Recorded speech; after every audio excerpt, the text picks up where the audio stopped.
안녕하세요. 오늘도 서연살롱을 찾아주셔서 감사합니다. 늦은 나이에 결혼 한번 하려다가 인생 종칠 뻔한 여성이에요. 제 소개가 조금 과격한 면이 있긴 하지만 이건 절대 과장이 아니에요. 그래서 더 가슴이 아프지만요. 제 나이가 올해 36인데요.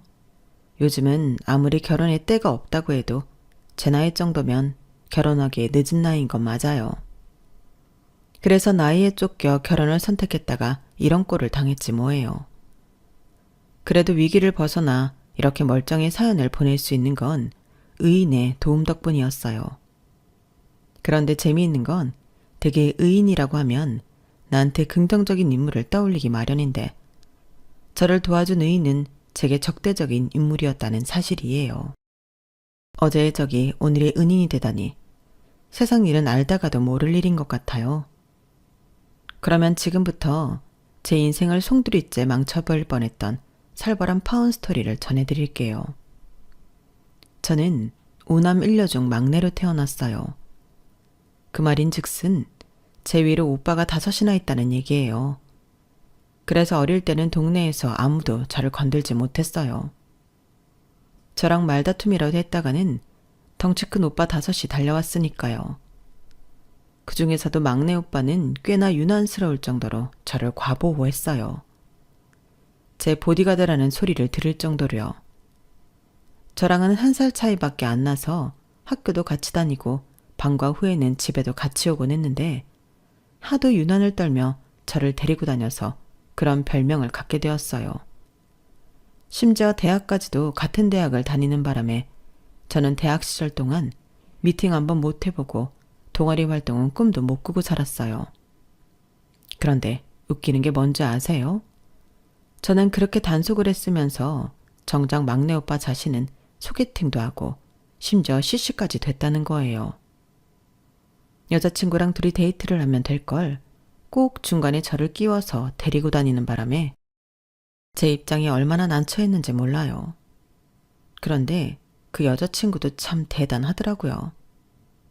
이런 경우 대개 여자 쪽에서 뭐라고 하거나 혹은 여동생 문제로 싸우기 마련인데 오빠 여자친구는 단 한 번도 싫은 기색조차 없었어요. 뭐 결국엔 오빠보다는 저랑 더 친해져서 저희 오빠랑 헤어진 뒤에는 제 절친이 되었지 뭐예요. 올케가 이 방송을 듣고 있다면 놀라 까무라칠 일이지만요. 아무튼 저에 대한 오빠들의 과잉보호를 얘기하자면 며칠 밤을 새도 부족해요. 그런데 그때까지만 해도 저는 그런 이유에 대해 심각하게 생각해 본 적이 없어요. 그저 제가 우리 집에서 유일한 딸이기 때문에 오빠들이 그런다고 생각했을 뿐이에요. 그런데 세상에 원인 없는 결과는 없다고 오빠들이 저를 과잉보호했던 이유가 있더라고요. 그건 바로 온 가족이 똘똘 뭉쳐 숨겨왔던 저의 출생의 비밀 때문이었어요. 그리고 그 비밀은 생각지도 못한 순간에 탄로가 났어요.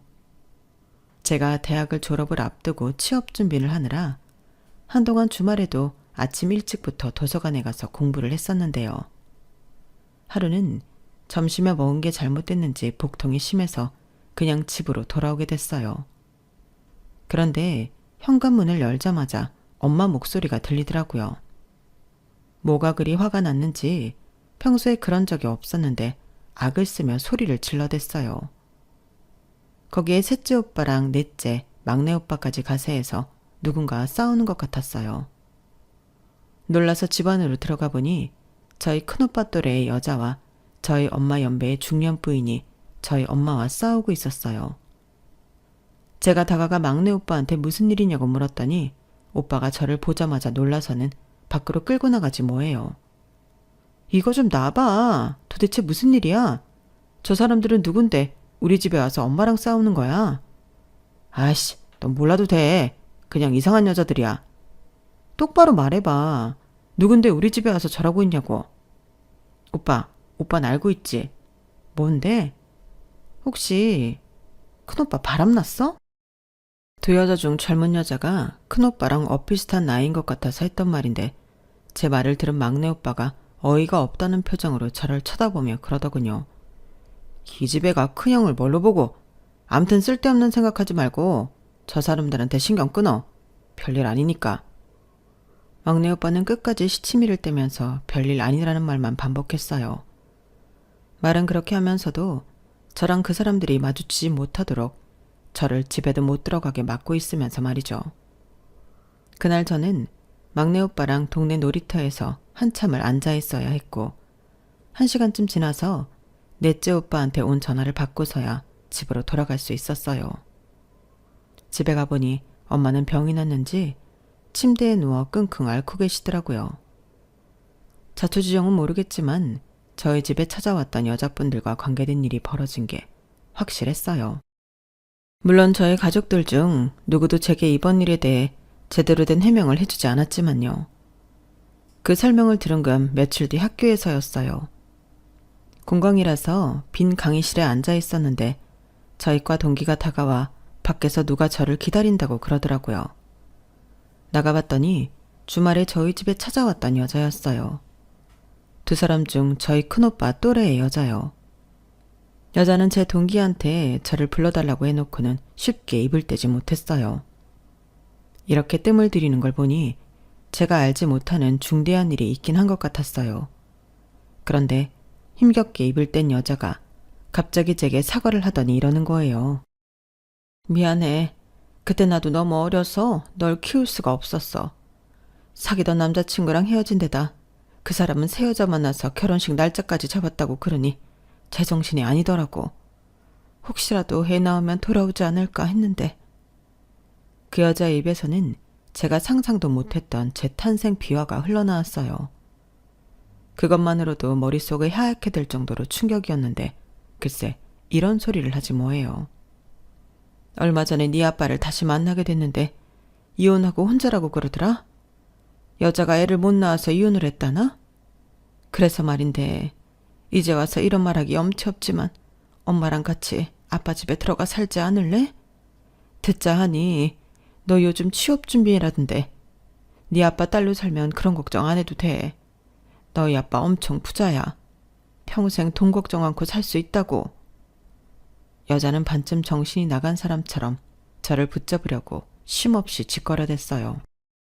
마치 멀쩡한 사람을 물속으로 끌고 들어가려는 물귀신 같더라고요. 그 모습이 너무 무서울 정도로 소름이 끼쳤어요. 이러지 마세요. 당신이 나를 낳았든 말든 나랑 상관없어요. 날 버린 그 순간부터 당신은 내 엄마의 길 포기한 거니까요. 그렇게 돈이 좋으면 당신이나 가서 그 사람이랑 살아요. 난 그럴 생각 추워도 없으니까. 인경아, 엄마 좀 살려줘. 네가 있어야지 내가 네 아빠랑 살 수 있어. 네가 날 엄마 취급 안 해줘도 돼.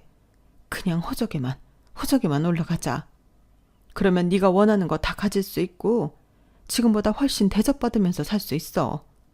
너 키워준 사람들이랑 지금처럼 만나도 돼. 뭐라고 안 할게. 그러니까 제발 엄마 좀 도와주라. 어? 네가 빌라고 하면 내가 무릎 꿇고 빌게. 네가 하라는 건 뭐든 할 테니까 제발 나 좀 살려줘. 비굴하게 자신이 낳은 딸한테 무릎까지 꿇겠다는 친모를 보니 불쌍하다는 생각보다는 화가 났어요. 결국엔 내가 그리워 찾아온 게 아니라 나로 인해 얻을 수 있는 부와 권력이 필요했던 거니까요.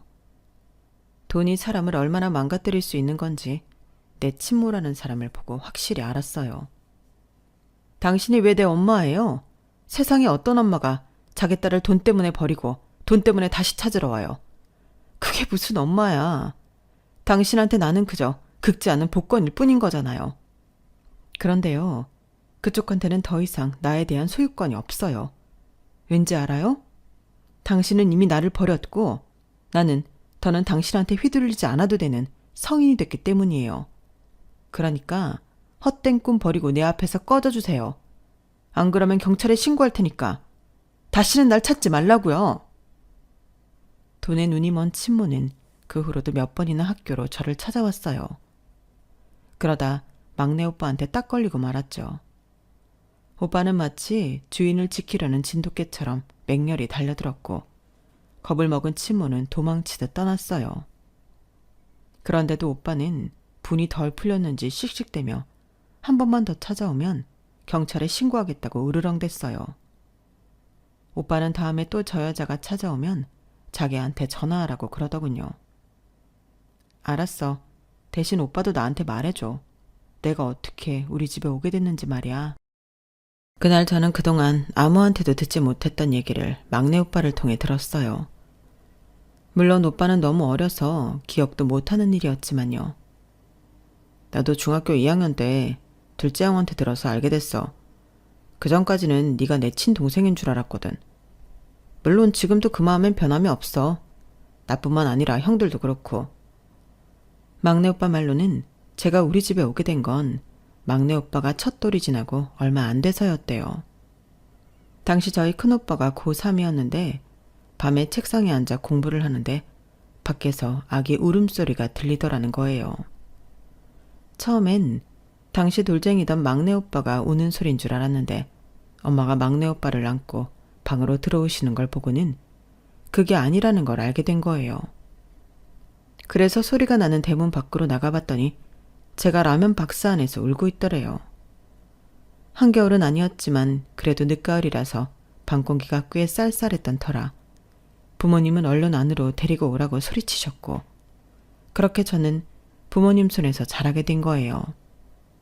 박스 안에는 제가 누구인지 알만한 건 아무것도 없어서 제가 우리 집에 오게 된 날을 생일로 정했다고 했어요. 자기 손으로 저를 주워서 그랬는지 몰라도 큰오빠는 아직도 저를 자기 딸처럼 생각해요. 가끔은 부모님보다 더 부모처럼 느껴질 정도로요. 물론 나머지 오빠들도 저를 끔찍이 생각하지만요. 우리 집 오빠들이 저한테 유독 과잉보호를 하는 건 아마도 제가 가여워서 그럴 거예요. 원래 심성이 착한 사람들이기도 하고 무엇보다 이런 식으로 버려진 아이는 두 눈으로 목격해서 충격이 컸던 탓도 있을 테고요. 덕분에 저는 자라면서 단 한 번도 내가 우리 부모님의 친자식이 아니라는 생각을 해본 적이 없었어요. 부모님과 다섯 오빠들의 사랑이 넘치면 넘쳤지 절대 부족하다고 생각한 적도 없었고요. 어떤 면에서 보면 저는 지금 부모님을 만난 게 제 인생 최고의 행운이 아닌가 생각해요. 그래서 친모가 나타났을 때 더군다나 제 친부가 엄청난 부자라는 얘기를 들었음에도 불구하고 손톱만큼도 마음이 흔들리지 않을 수 있었어요. 지금까지 살아왔던 것처럼 앞으로도 저는 우리 부모님의 딸이고 우리 오빠들의 여동생일 거예요. 그래서 막내 오빠한테 이번 일은 부모님은 물론 다른 오빠들한테도 비밀로 해달라고 했어요. 다음에 또다시 친모가 나를 찾아오면 그땐 내 손으로 경찰에 신고하겠다고요. 그리고 불행하게도 그 일은 얼마 뒤 벌어지고야 말았어요. 또다시 친모가 학교로 저를 찾아왔고 제 연락을 받고 달려온 막내 오빠가 경찰까지 부르는 바람에 친모는 더 이상 제게 접근을 할 수 없게 됐거든요. 그렇게 친모와 완전히 끝내고 집에 돌아왔는데 엄마가 평소처럼 개수대 앞에서 저녁 준비를 하고 계시더라고요. 제 발소리를 들으셨는지 평소처럼 활짝 웃으시며 우리 막내 왔어? 공부하느라 힘들었지? 손 씻고 와. 엄마가 얼른 밥 차려줄 테니까. 제 등을 토닥여주시며 엄마 손에 따뜻한 온기를 나눠주시는데 순간 눈물이 핑 돌았어요. 정작 날 낳아준 사람은 나를 돈벌이로만 생각하는데 피 한 방울 안 섞인 엄마는 어쩜 나를 친자식처럼 사랑으로 키워주실 수 있을까 하는 생각이 들었거든요. 그건 단순히 고맙다는 말로는 표현이 안 되는 감정이었어요.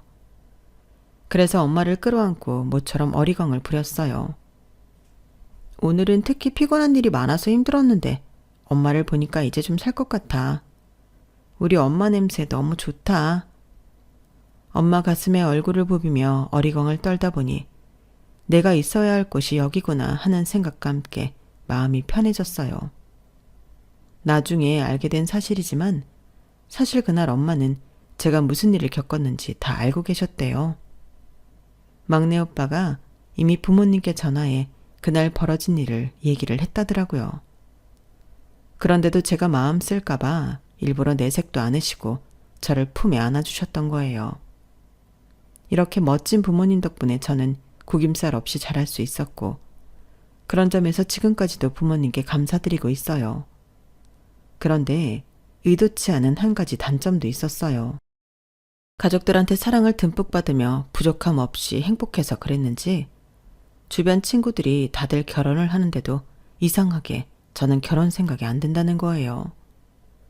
그냥 지금처럼 부모님이랑 함께 살면서 수시로 찾아오는 오빠들이랑 올케들, 그리고 조카들이랑 지지고 볶고 하면서 사는 게 최고다 싶더라고요. 물론 저를 제외한 모든 가족들은 결혼도 않고 부모님한테 꼭 붙어 사는 저 때문에 걱정이 이만저만이 아니었지만요. 30대 초반까지만 해도 요즘은 결혼을 늦게 하는 추세니까 그러려니 하셨는데 32이 지나고 33까지 지나고 나니 그때부터는 다들 발등에 불 떨어진 사람들처럼 사근대에 제 자리를 부탁하셨어요. 처음에는 부모님만 그러셨는데 부모님이 받아다 주신 선자리가 다 꽝이 나자 나중에는 올케들까지 나서서 사돈의 팔촌까지 연락해서 제 맞선 상대를 알아보셨어요. 하지만 인연이 아니었는지 최소 10명 이상은 만나봤음에도 이렇다 할 성과는 없었어요. 제가 마음에 들면 상대 쪽에서 저를 탐탁치 않아 했고 상대 쪽에서 내가 마음에 든다고 했을 때는 내가 마음에 안 들었거든요. 이 정도면 저 위에서 마치 나를 결혼시키지 않으려고 손을 쓰고 있는 게 아닌가 싶을 정도였어요. 상황이 이런데도 애가 달린 건 부모님과 가족들이었는지 저는 천하태평이었어요. 결혼을 하면 하는 거고 못하면 못하는 거다 생각했으니까요.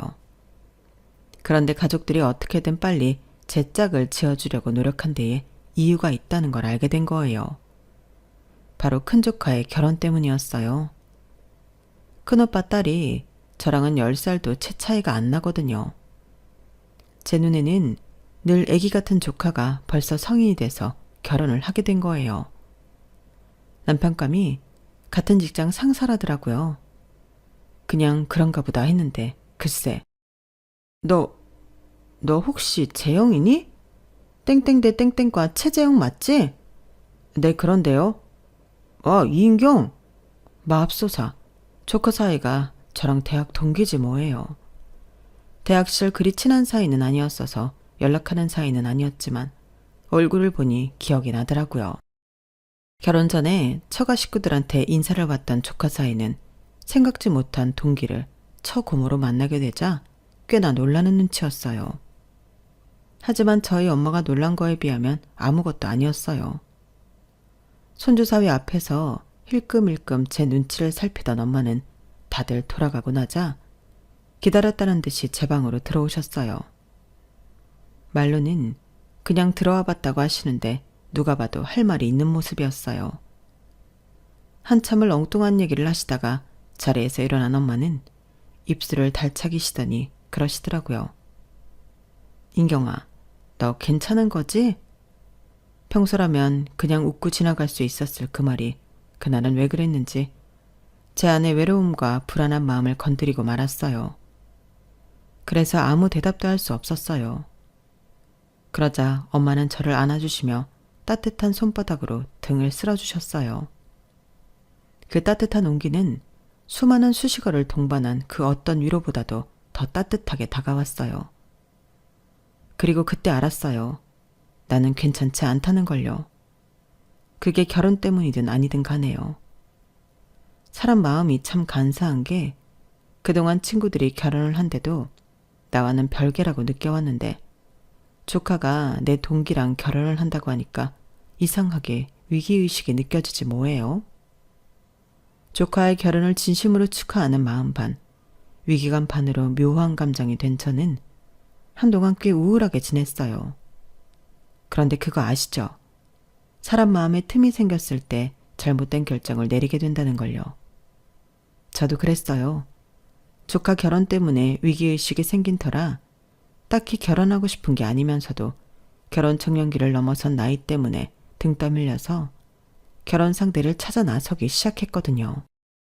주변 지인 찬스를 이미 다 썼기 때문에 더는 기대할 수 없는 상황이라서 거액을 들여 결혼정보회사에 등록하기로 마음먹었어요. 그런데 그 얘기를 들은 직장 후배가 그러는 거예요. 선배님, 차라리 동호회 활동을 해보지 그래요? 거기서 활동하면서 결혼 상대 탐색도 하고 여럿이서 같이 술자리도 하면서 상대 술버릇도 확인하는 게 훨씬 낫지 않을까요?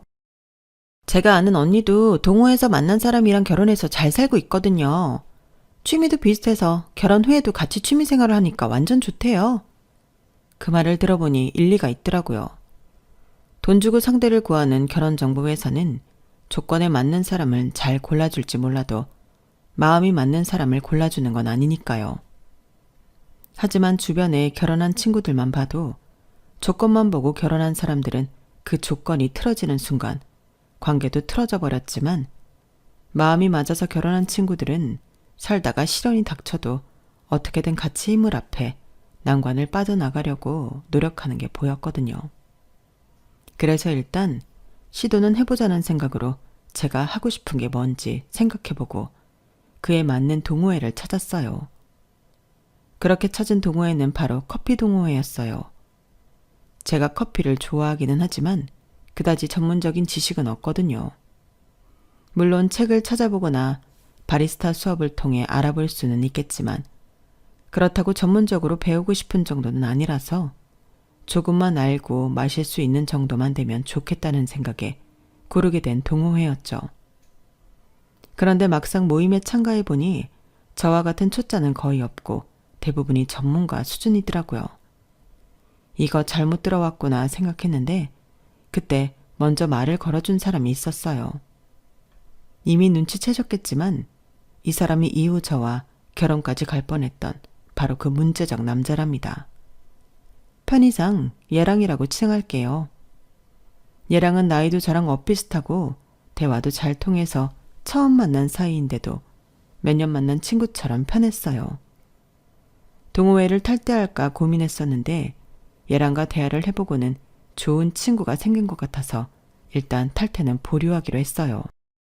동호회 활동을 시작한 이후로 주말은 거의 커피에 빠져 살게 되었어요. 회원들 중에는 지방에서 카페를 운영하는 분들이 몇몇 있는데 주말에 회원들과 함께 그분들이 운영하는 카페에 방문해 로스팅 과정도 보고 새로 원두 시음도 해보고 했거든요. 문제는 이런 카페들이 서울이 아닌 지방에 있어서 매번 회원들끼리 3, 4, 5 모여서 한 차로 오고 가고 해야 했는데 이상하게도 제가 탄 차에는 저와 얘랑 외에는 아무도 타지 않더라고요. 대충 눈치로 우리가 나이가 많아서 어린 회원들이 우리를 불편하게 생각하는가 보다 했는데 나중에 알고 보니 그게 아니었더라고요. 남편이 저한테 대하는 것과 다른 회원들한테 대하는 게 너무 달랐던 탓이었어요. 한마디로 자신이 눈독 들이고 있는 먹잇감한테는 세상 좋은 사람처럼 행동했지만 그 외의 사람들한테는 세상 까칠하게 대했던 거예요. 그러니 얘랑 차를 함께 타고 가겠다고 하는 회원이 저 빼고 하나도 없던 거예요. 그런 사실을 몰랐던 저는 장거리 드라이브를 하는 기분으로 얘랑과 신나게 수다를 떨면서 데이트 아닌 데이트를 하곤 했어요. 그렇게 3개월이 흐른 시점에는 서로에 대해 모르는 게 없을 정도로 가까워졌고 둘 다 홍기를 넘긴 나이였기 때문에 자연스레 결혼 얘기가 빠질 수 없었어요.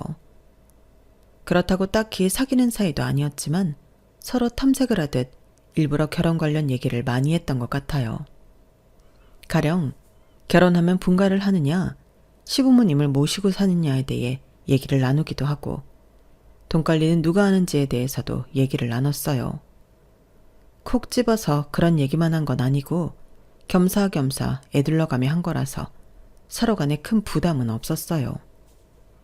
중요한 건 많은 부분의 생각이 일치했다는 거였죠. 사귀기 전부터 서로에 대한 걸 많은 부분 탐색한 덕분에 사귀기 시작하면서 바로 결혼 얘기까지 나오게 됐어요. 결혼을 목적으로 동호회에 들어간 건 맞지만 막상 결혼 얘기가 나오고 나니까 걱정이 되는 거예요. 제가 몰랐으면 모를까 저희 부모님이 친부모님이 아니라는 걸 아는 이상 그걸 숨기고 결혼을 진행할 수는 없었거든요. 왜 TV나 인터넷 기사에도 출생의 비밀을 숨기고 결혼했다가 나중에 이혼까지 이어지는 일들이 있잖아요. 저도 그게 걱정이 되더라고요. 애초에 결혼을 안 하면 모를까 했다가 그런 이유로 이혼을 하게 되면 부모님께도 죄송한 일이니까요.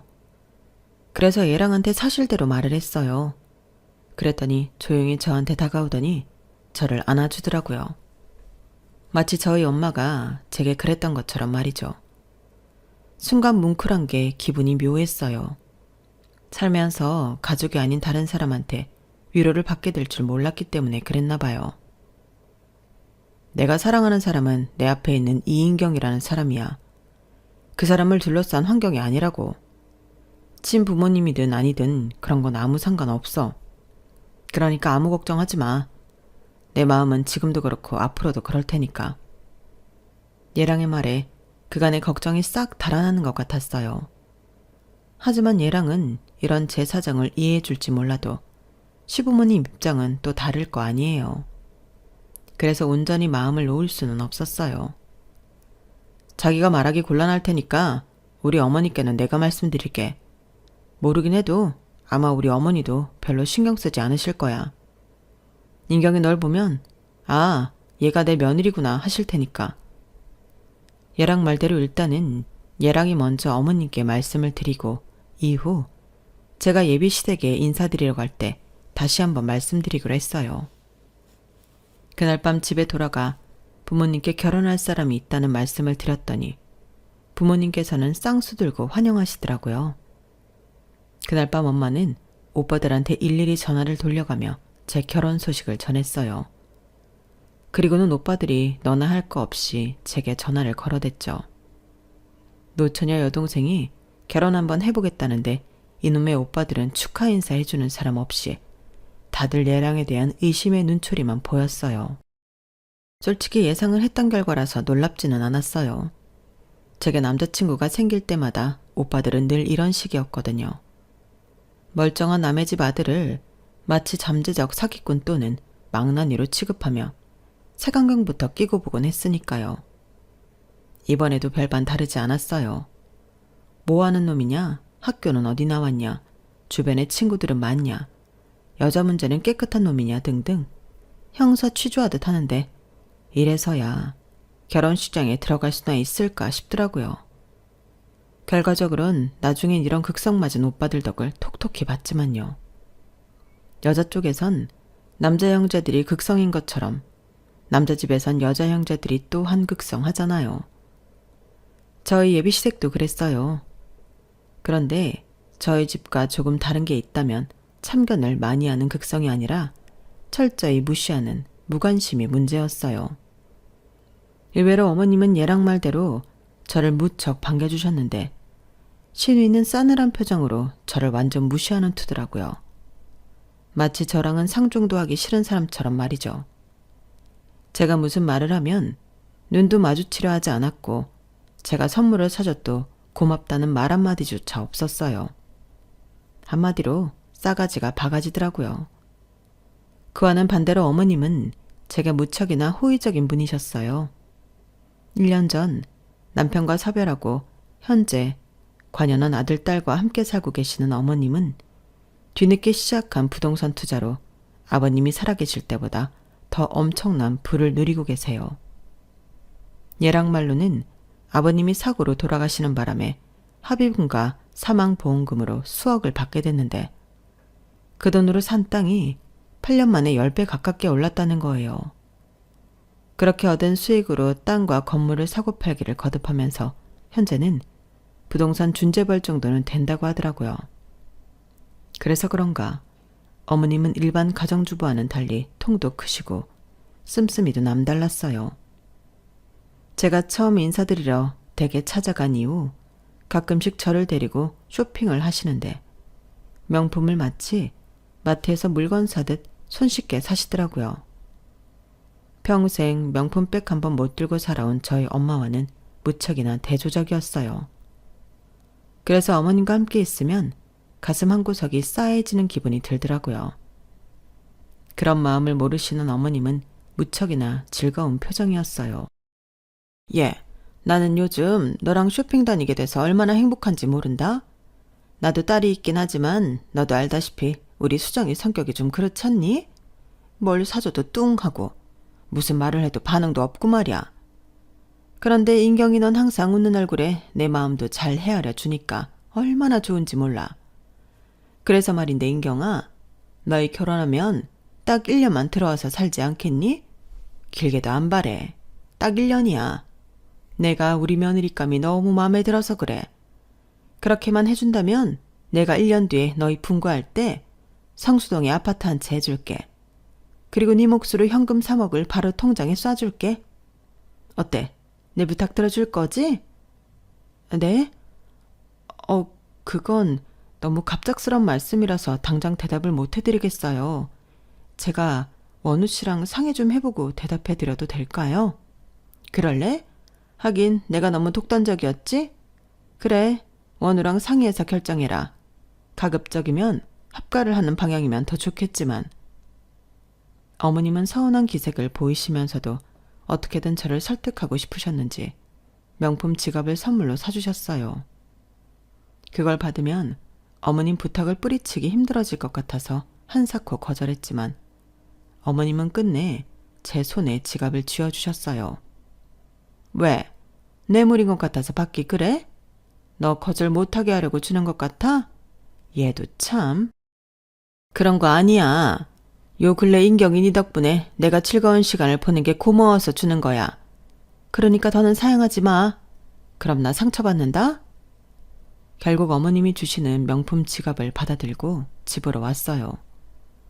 그리고 다음 날 예랑을 만나 합가에 대한 얘기를 나누게 되었죠. 예랑은 제가 싫다면 굳이 합가를 하지 않아도 된다고 하면서도 은근슬쩍 제가 합가하기를 바라는 듯 했어요. 우리 어머니가 인경이 널 무척 마음에 들어 하시나 보다. 집에 손님 들이는 것도 싫어하시고 이모가 와도 자고 가라는 말 한 번 없는 분인데 너랑은 같이 살고 싶다고 하시는 말이야. 물론 네 마음이 불편하다면 안 될 일이겠지만. 말로는 내 마음대로 하라고 하지만 결론은 어머님 뜻에 따르자는 것 같았어요. 생각해보면 딱 1년 함께 살고 아파트에 현금 3억이 생기는 건데 안 하는 게 바보 아닌가 싶더라고요. 그래도 혹시 내가 예상하지 못하는 부분이 있을지 몰라서 셋째 올케 언니한테 전화를 했어요. 제가 올케 언니들 중에서 셋째 올케 언니랑 제일 친하거든요. 제 얘기를 들은 올케 언니는 바로 그러더라고요. 아가씨, 월급쟁이가 3억 모으려면 몇 년 걸릴 것 같아요? 생활비에 이래저래 들어가는 돈까지 다 빼고 말이에요. 그러면 딱 답 나오는 거 아니에요? 게다가 요즘 같은 시대에 아파트까지 준다는데 뭘 망설여요. 시어머니가 아가씨를 가사 도우미로 쓴다고 해도 그건 무조건 콜인 거죠. 나라면 당장 하겠다고 할 거예요. 시집살이가 아무리 매워도 딱 1년이잖아요. 대신 들어갈 때 각서 제대로 받고 가는 거 잊지 말아요. 올케 언니 말대로 현실적으로 아파트에 현금 3억이면 어머님께 간이고 쓸개고 다 빼드릴 수 있을 것 같았어요. 그래서 그 주 주말에 어머님을 만나는 자리에서 결혼하면 시댁에 들어가 살겠다고 말씀드렸어요. 그랬더니 너무 기뻐하시면서 집에 살림살이는 이미 다 있으니 혼수도 할 거 없이 몸만 들어오라고 하시더라고요. 정 바꾸고 싶으면 너희들 쓸 방에 침대 하나만 해와. 나머지는 내가 알아서 바꿔줄 테니까. 인경아, 난 네가 내 부탁 들어줄 줄 알았어. 역시 내가 사람 보는 눈은 있다니까. 어머님도 좋아하시고 저는 혼수 비용까지 굳어서 서로 윈윈이라는 생각이 들었어요. 이미 결혼해서 유치원생 아이를 키우는 친구들도 제 이야기를 듣고는 부러워 죽으려고 하더라고요. 그래서 더 어깨에 힘이 들어가고 방심했는지도 모르겠어요. 그런데 며칠 뒤 모르는 번호로 전화가 온 거예요. 평소 같으면 모르는 번호는 안 받고 차단을 하고 나는데 이상하게 그날따라 생각 없이 받게 되는데 글쎄 예비 신우이더라고요. 평소에 저한테 말도 안 걸던 사람이 웬일로 전화를 했나 싶었는데 예비 신우이가 다짜고짜 이러지 뭐예요. 언니, 우리 오빠랑 절대 결혼하면 안 돼. 우리 오빠 위험한 사람이야. 우리 엄마도 믿으면 안 돼. 안 믿기겠지만 내 말 믿어야 돼. 예비 신우이는 다급한 목소리로 그 말만 하고는 전화를 끊어버렸어요. 이게 도대체 뭔 일인가 싶어 다시 전화를 걸어봤지만 전화를 받을 수 없다는 멘트만 흐를 뿐 전화를 받지 않았어요. 얘랑한테 전화를 해볼까 했지만 왠지 예비 신우의 말이 걸리는 거예요. 평소 저랑 장난을 치는 사이도 아니고 살가운 건 더더욱 아닌 성격에 그런 전화를 했다는 건 분명 이유가 있을 것 같았거든요. 그래서 어떻게 해야 할까 고민을 하다가 셋째 올케 언니한테 전화해 방금 전에 있었던 일을 털어놓았어요. 그랬더니 올케 언니가 오빠 친구 중에 흥신소를 하는 친구가 있다면서 그쪽에 뒷조사를 부탁해보자고 그러더라고요. 그러자면 셋째 오빠가 알게 될 거라서 망설여졌어요. 오빠 성격에 혼자 알고 넘어갈 리 만무했으니까요. 하지만 이거저거 따질 때가 아니라서 할 수 없이 셋째 오빠한테 얘기해서 업체의 도움을 받게 됐어요. 그리고 그와 별개로 저는 오빠들의 고강도 추궁을 받아야 했어요.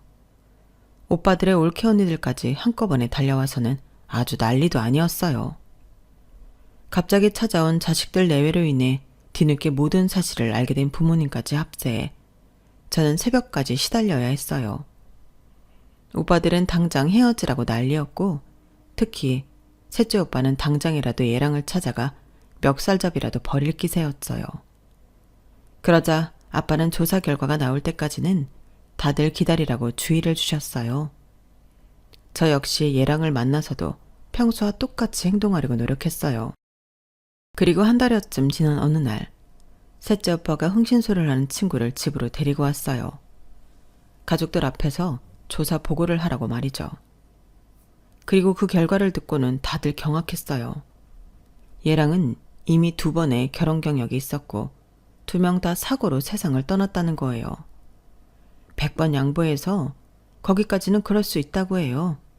문제는 2사람 모두 거액의 보험금을 남기고 죽었다지 뭐예요.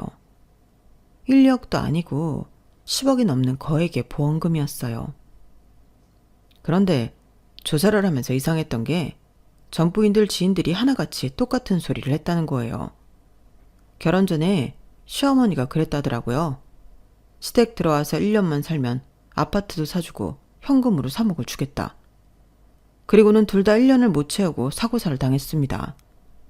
첫 번째 부인은 등산을 갔다가 낙상해서 사망했고 2번째 부인은 운전 미숙으로 국도에서 가드레일을 뚫고 추락해서 사망했습니다. 2부인 다 결혼하고 몇 달 만에 가족들은 물론 주변 지인들과 연락을 끊고 집안에서 칩거 생활을 했다고 하는데 지인들 말로는 친정 식구들이 찾아가도 시댁에서 들여보내주지 않았다고 합니다. 김원호 씨는 2부인의 사망 후 보험금으로 27억이 넘는 돈을 수령했고요. 딱히 범행 흔적은 찾을 수 없었지만 심증적으로는 상당히 의심이 가는 상황입니다. 얘랑이 2번이나 결혼을 했었다는 사실도 놀랍지만 둘 다 결혼하고 1년도 안 돼서 사고로 세상을 떠났다는 건 더 놀라웠어요. 더군다나 2사람 모두 제가 시어머니한테 받았던 제안과 똑같은 제안을 받은 것도 섬뜩하더라고요. 그런데 오빠 친구가 덧붙여 이런 말을 하더라고요. 그런데 조사를 시작하고 얼마 뒤 김원우 씨 여동생인 김수정 씨가 경기도 용인에 있는 정신병원에 입원한 사실을 발견했습니다. 김수정 씨 역시 남편과 사별한 경력이 있는데 신기하게도 김수정 씨 역시 10억대의 사망보험금을 수령했더라고요. 남매가 배우자 사망으로 돈을 벌었다고 해도 과언이 아닐 정도로 의심스러운 부분이 있습니다. 스릴러 영화를 보는 것보다 더 살이 떨리는 조사 결과를 듣고 저를 비롯해 온 가족이 멘붕에 빠지고 말았어요. 그리고 다음날 저는 얘랑을 만나 결혼은 없었던 일로 하자고 했어요. 더불어 헤어지자는 말도 했어요. 얘랑은 도대체 왜 그러냐고 화를 내더라고요. 혹시 수정이가 무슨 이상한 말이라도 했어? 그 말에 뜨끔하기는 했지만 일단 시치미를 뗐어요. 수정이가 자기한테 전화했었잖아. 그 말을 하는데 순간 얘랑의 눈빛이 너무 무섭게 변하는 거예요. 그래서 어떻게든 이 남자 기분이 상하지 않게 잘 헤어져야겠다고 생각했어요. 혹시라도 헤어진 이후에 해코지하러 찾아올까봐 두려웠거든요. 아, 그때 전화 온 거 말하는 거구나. 내가 화장실에 들어가 있는 바람에 엄마가 받으셨더라고.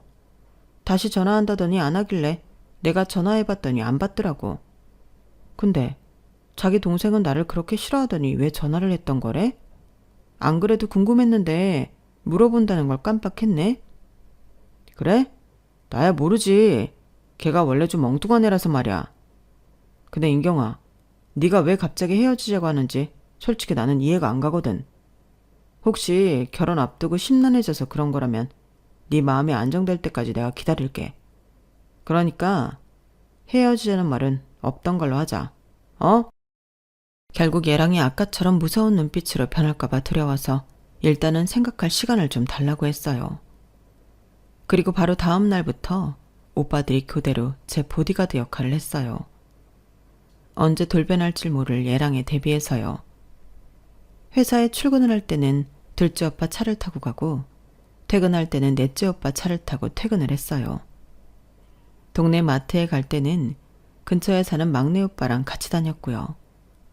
오빠 5이 돌아가며 얘랑으로부터 저를 떨어뜨려 놓으려고 부단히도 노력을 하더라고요.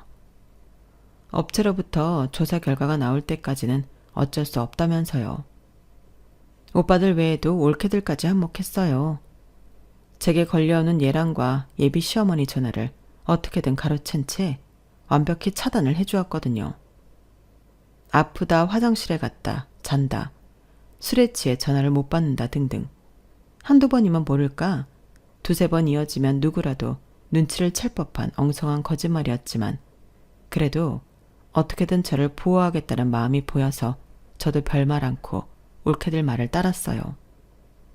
그러는 동안 셋째 오빠는 흥신소를 하는 친구와 함께 예비 시누이가 입원해 있다는 정신병원을 찾아가 잠입을 시도했고 그렇게 노력한 결과 예비 시누이와 만날 수 있었어요. 그리고 그동안 자신의 오빠와 엄마가 벌인 범행 일체에 대한 증거를 받을 수 있었죠. 그 증거는 고스란히 경찰에 넘겨졌고 얼마 뒤 얘랑과 예비 시어머니는 경찰에 체포됐어요. 예비 시누이는 정신병원에서 나을 수 있었고요. 시누이 남편이 세상을 떠난 건 최악의 우연이 겹친 사고가 확실했어요. 그 일로 여동생이 10억이 넘는 보험금을 타게 되자 얘랑은 거기서 힌트를 얻은 거예요. 배우자를 사고사로 위장해서 보험금을 타내려고 말이죠. 결국 얘랑은 자신의 어머니와 짜고 아내들을 그렇게 만들 계획을 세웠어요. 당시 얘랑은 고객 돈으로 몰래 주식 투자를 했다가 수억을 날려서 회사에서 잘릴 위기였고 어머님은 대출까지 받아 개발이 유력한 부지 땅을 매입했는데 개발이 엎어지면서 엄청난 손해를 본 참이었어요. 두 사람 모두 돈이 절실했던 참이라 하지 말아야 할 일에 손을 대고 만 거였죠. 얘랑의 구석으로 저는 자연스레 파혼을 할 수 있었어요. 따지고 보면 이게 다 오빠들 덕분이었죠. 지구를 지키는 어떤 맨들보다도 더 저를 안전하게 지켜주는 참견쟁이 오빠들 말이에요. 어릴 때는 이런 오빠들이 귀찮고 야속하기도 했지만 큰일을 당하고 보니 오빠들의 참견이 저를 향한 사랑이자 애정 표현이라는 걸 알 수 있었어요. 이런 오빠들을 만난 건 제 인생 최고의 행운이 아니었나 생각합니다. 이것으로써 나이에 등 떠밀려 결혼 한번 해보려다가 날벼락을 맞을 뻔했던 저의 파혼 스토리를 마칩니다. 지금까지 제 사연을 들어주셔서 감사합니다. 소중한 가족과 행복하시길 진심으로 바랍니다. 여러분, 사연 댓글에 응원과 현명한 조언 부탁드려요. 좋아요와 구독은 저에게 큰 힘이 됩니다. 오늘도 좋은 일 가득하세요.